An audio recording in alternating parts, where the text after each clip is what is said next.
Assalamualaikum warahmatullahi wabarakatuh. Saya ucapkan terima kasih banyak kepada panitia memberikan kesempatan bagi saya untuk berpresentasi dalam konferensi linguistik tahunan Atmajaya ke-23 tingkat internasional 1 sampai 3 Juli 2025. Pada kesempatan kali ini, saya ingin mempresentasikan pada penelitian saya tentang dengan judul pergeseran bahasa Madura yang disebarluaskan oleh TKI Malaysia yang pulang kampung ke kampung halamannya. Nah, hal ini dilatar belakangi karena bahasa mengalami perubahan karena faktor sosial, budaya, dan ekonomi. TKI yang bekerja di Malaysia kembali dengan kebiasaan baru, yaitu menggunakan bahasa Melayu yang ada di perantauan dan diterapkan di lingkungan eh, keluarga dan di lingkungan sekitar. Interaksi dengan bahasa Melayu dan bahasa Indonesia di selama di perantauan. Nah, dalam hal ini ada pertanyaan beberapa dalam penelitian. Yang pertama itu, bagaimana sih bentuk pergeseran bahasa Madura yang disebabkan oleh kalangan ex-TKI yang pulang kampung ke kampung halamannya? Apa penyebab utama yang terjadinya pergeseran pada bahasa Madura? Dan bagaimana dampak terhadap generasi penerusnya? Tujuan penelitian pada penelitian ini, peneliti mengidentifikasi bentuk-bentuk pergeseran eh, yang dialami oleh ex-TKI pada bahasa-bahasa yang ada di Madura. Menganalisis faktor penyebab tergesernya bahasa, menjelaskan dampak terhadap penutur muda. Selanjutnya, lokasi dan subjek penelitian. Lokasinya ini peneliti ambil di daerah Pamekasan dan Sumeneb karena Pamekasan dan Sumeneb menjadi daerah yang berdampingan di Pulau Madura, begitu. Nah, ini adalah wilayah-wilayah yang mayoritas ex TKI di Malaysia. Ada 15 orang dan tokoh serta keluarga yang menjadi subjek penelitian.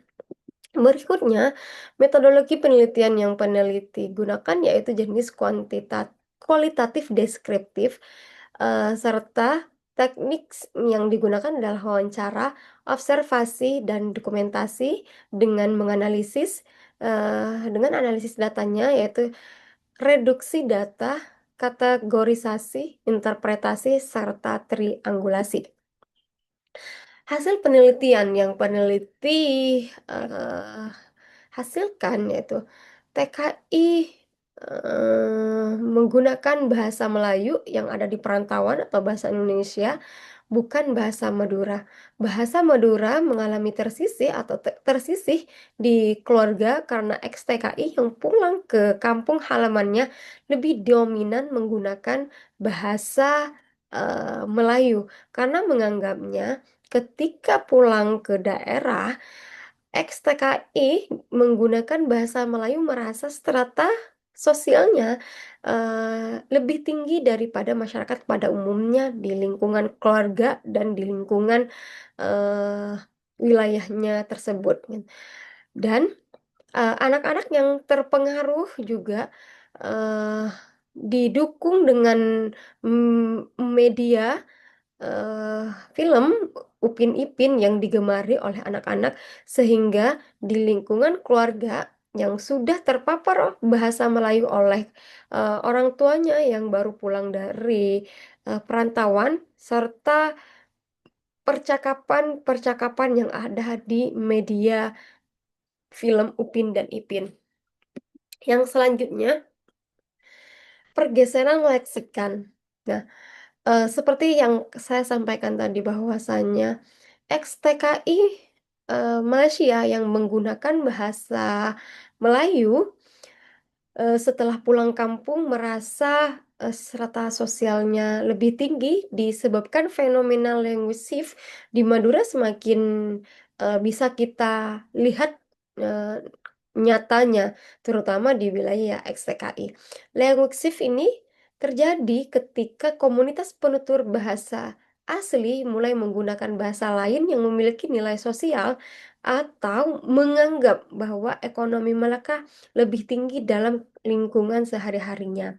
Dalam konteks ini, pekerja migran Madura yang bekerja di Malaysia tidak hanya terpapar bahasa Melayu, tetapi juga secara aktif mengadopsi dan mencampur kode antara bahasa Melayu dan bahasa Madura dalam komunikasi mereka.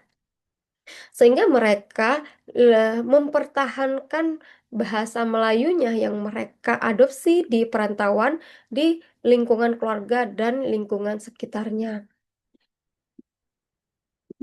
Selanjutnya kosakata yang bergeser. Dalam bahasa Madura, ada beberapa bahasa sehari-hari yang digunakan oleh ex-TKI kepada keluarganya atau kepada tetangga sekitarnya. Dalam bahasa Madura memang ada beberapa variasi atau keanekaragaman dalam dalam kata saya misalnya ya. Saya itu kalau di daerah Pamekasan dan Sumeneb itu bakna baan, dan ada di daerah Sampang dan Bangkalan juga berbeda. Ada yang ada yang kakeh, ada yang tikah begitu. Akan tetapi eh, banyak sekali ex-TKI, pekerja migran yang baru pulang dari perantauan dan merasa lebih percaya diri menggunakan bahasa perantauannya, eh, yang diadopsi dan diterapkan di wilayah lingkungannya, sehingga mereka lebih menggunakan kata awak. Awak nak kemana? Awak nak makan apa? Eh, Mereka lebih percaya diri karena merasa menggunakan bahasa Melayu yang diadopsi itu lebih tinggi derajatnya atau lebih terpandang karena mereka mengadopsi bahasa dari luar negeri begitu. Hal ini juga disebabkan oleh faktor mereka yang kurang berpendidikan, karena kalau kurang berpendidikan maka nasionalismenya terhadap terhadap bahasa Madura atau bahasa ibunya itu tidak sama dengan mereka yang lebih mengedepankan atau mereka yang sangat mengerti bahwa bahasa daerah itu harus dijunjung tinggi begitu. Nah, ada lagi contoh misalnya mobil. Mereka lebih lebih suka mengatakan kereta. Mana keretanya? Atau kita naik kereta. Nah, kereta itu kalau di Madura, kalau di Indonesia, kereta adalah alat transportasi umum dan terdiri dari gerbong-gerbong begitu. Akan tetapi mereka adopsi menjadi kata kereta pada mobil gitu. Atau kata kala. Kala itu adalah ambil, ambek, ambi. Nah, bahasa Melayu ambi. Mereka lebih suka ambek nak, awak nak ambek mainan tuh, atau awak nak ambek eh engkau ambek nasi, atau engkau ambek jajan gitu ya. Ambek itu kan bahasa Melayu gitu. Sedangkan kenapa mereka lebih suka kata ambek dan kata kala? Agar mereka mau menampilkan bahwa dirinya itu adalah orang yang baru datang dari perantauan atau orang yang baru datang dari luar negeri gitu ya. Atau tetangga itu tetangga. Mereka Aztec itu lebih suka menggunakan kata jiran. Oh, jiran itu tetangga. Kok main nak jiran? eh Pergi ke jiran gitu. Padahal pergi ke tetangga. Eh, Entar Kak Dima itu kan bahasa Madura. Artinya mau kemana? Nak kemana? Nah, mereka lebih apalagi anak-anak dari XTKI itu terpapar oleh film-film Upin dan Ipin sehingga meniru, seolah-olah tiruan mereka didukung oleh bahasa-bahasa yang digunakan oleh kedua orang tuanya, oleh orang tuanya begitu ya. Yang berikutnya, ini adalah tabel pergeseran. Tren pergeseran penggunaan bahasa TKI Madura, gitu ya. Sebelum berangkat menjadi migran atau sebelum berangkat menjadi TKI, pekerja migran di luar negeri, bahasa Maduranya masih tinggi. Akan tapi mereka setelah pulang dari pekerja migran, maka bahasa bahasa Maduranya atau bahasa Indonesianya gitu ya, lebih tinggi bahasa Melayunya. Kenapa? Karena mereka beranggapan seperti yang saya sampaikan tadi, mereka lebih confidence gitu ya. Mereka lebih percaya diri, mereka lebih mereka mereka lebih merasa bahwasanya jika sudah menggunakan bahasa dari perantauan, mereka seolah-olah dipandang lebih tinggi daripada tetangga sekitarnya atau masyarakat sekitarnya.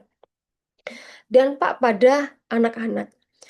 Kemampuan bahasa Madura menurun, iya. Karena di dalam lingkungan keluarga yang didukung dengan tontonan Upin dan Ipin tadi gitu ya, maka penggunaan bahasa Madura yang biasanya dalam sehari itu misal 100 kata, maka sudah berkurang menjadi mm, minimal 50 kata. Jika anak-anak yang sudah terdampak pada bahasa-bahasa Melayu atau bahasa-bahasa migran yang dibawa oleh orang tuanya, maka anak tersebut eh, lebih lebih pede atau lebih suka menggunakan bahasa-bahasa Melayu gitu. Karena apa? Karena ya lebih akrab dengan campuran Melayu. Nah, di sekolah pun bahasa pengantarnya bahasa Indonesia. Sehingga penggunaan bahasa ibu di lingkungan keluarga itu menurun, dan di sekolah juga bahasa pengantarnya juga bahasa Indonesia.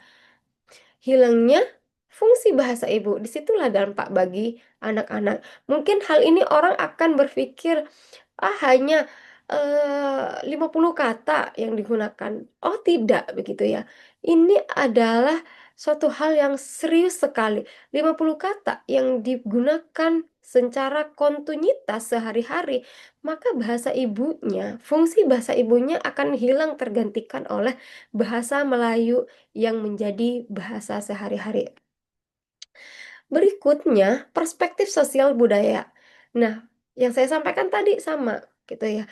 Jika bahasa Melayu bahasa Melayu ini dianggap lebih bergengsi, lebih confidence gitu, lebih pede menggunakannya, lebih tinggi stratanya daripada yang lain, daripada tetangga dan masyarakat sekitarnya.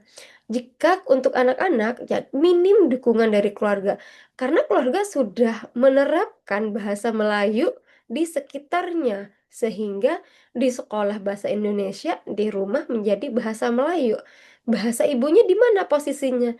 Ya, hanya ketika mereka bermain dengan lingkungannya, baru ada bahasa ibu yang mereka gunakan.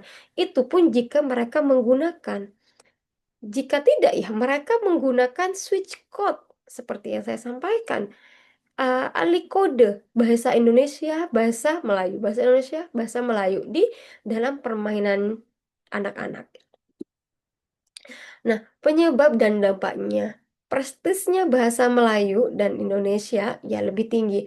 Apalagi sekarang ditunjang dengan diterapkannya atau eh, dui bahasa gitu di sekolah, bahasa Indonesia dan bahasa Inggris gitu ya, atau kebanyakan bahasa Inggris sih begitu ya.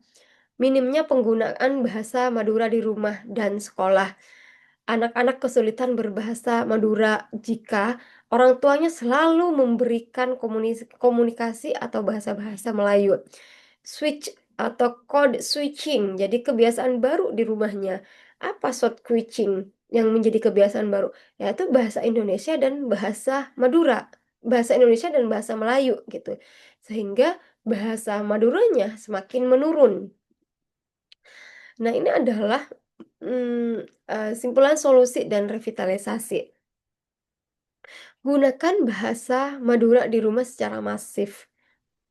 Bahasa Madura menjadi muatan lokal wajib sampai jenjang SMA. Di Madura, di daerah-daerah tertentu memang ada muatan lokal wajib bahasa Madura. Akan tetapi itu hanya sampai di sekolah dasar saja, tidak sampai pada tingkatan sekolah menengah atas. Kampanye komunitas, ajak anak bicara bahasa Madura. Hal ini juga demikian. Mungkin di daerah-daerah kota begitu ya, daerah-daerah kota, penggunaan bahasa Madura semakin minim karena penerapan bahasa Indonesia di sekolah dan bahasa kedua yaitu bahasa bahasa asing yaitu bahasa Inggris, maka bahasa Madura minim penggunaannya. Dorong produksi konten digital anak bahasa Madura. Kadang jika menggunakan bahasa Madura, mereka tidak pede dalam membuat konten-konten di sosial media. Mereka lebih cenderung membuat konten ya switch coaching dengan bahasa Indonesia, bahasa Inggris gitu. Atau bisa disebut kayak bahasa Jaksel. Kalau di Surabaya ya Surabayaan itu bahasa bahasa Jawa kadang campur bahasa Cina begitu bagi kalangan-kalangan Cina. Nah, galakan kampanye budaya komunitas bahasa Madura. Apakah memang tidak ada komunitas bahasa Madura budayanya? Ada, akan tapi hanya sebagian orang saja yang mengenalnya. Karena hal itu tidak digalakkan oleh pemerintah, masyarakat secara luas. Ah, hal ini perlu menjadi solusi bagi kita semua sebagai bangsa yang mencintai keberagaman bahasa daerah yang dimiliki oleh bangsa Indonesia. Mungkin ya itu saja yang bisa saya sampaikan. Terima kasih, Mator Sekalangkong dari saya. Semoga penelitian ini menjadi penyemangat untuk digalakannya revitalisasi bahasa-bahasa daerah yang ada di Indonesia. Demikian, Wassalamualaikum warahmatullahi wabarakatuh.